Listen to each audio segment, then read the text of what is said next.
Hello, and today I'm in Stephen's Green in Dublin at the Magdalene bench here. A bench that was, well, a plaque that was put on the bench here to commemorate the women who worked in the Magdalene laundry institutions and to the children born to some members of those communities. And it invites you to sit here and reflect upon their lives. The Magdalene institutions, a terrible time in our history, and one we should be ashamed of. It's a slur, it's a stigma, it's a scar on the Irish nation, and it should never have happened. And my new book is just out. What's in a Name? The Magdalene Institutions in 20th Century Ireland, Refuge, Reform or Punishment. And we need to ask serious questions. We need to ask, who were the women who found themselves incarcerated in these Magdalene institutions in 20th century? The Magdalene institutions being the mother and baby homes, the laundries and the asylums. And they all had a different function, a different purpose.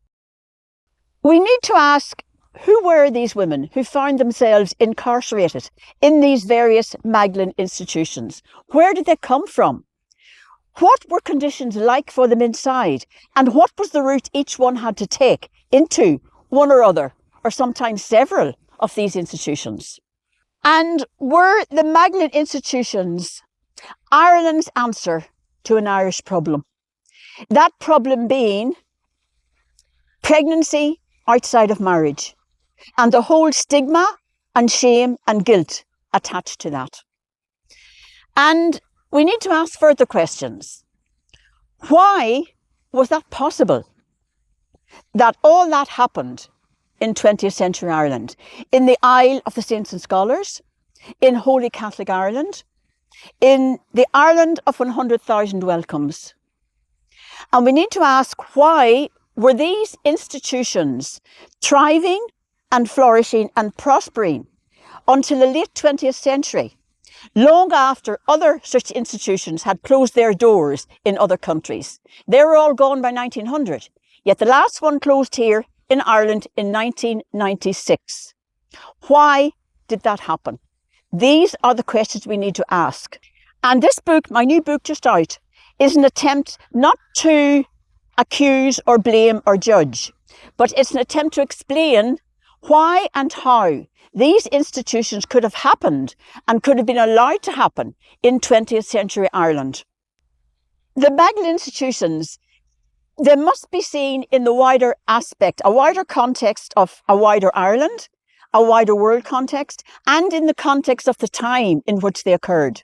And we need to keep that in mind. We need to put them in place in the context of 20th century Holy Catholic Ireland. That's the context in which they belong. And the Magdalene institutions were essentially neither just Irish or Catholic. They were worldwide, and they weren't just in the 20th century. We need to put them in that worldwide context. But why were the Irish ones different? Why did they take on a different character than the other worldwide ones took on? That's what this book is about. It's not a finger-pointing exercise. It's an attempt to explain how these institutions were able to exist in 20th century Ireland. And it is important for us to keep these stories of the survivors out there in the public domain. Because remember, we're supposed to learn from history. And if we don't learn the lessons from the Magdalene institutions, we are doomed to repeat them. And they must never be allowed to happen. Thank you for watching. And until we meet again, namaste.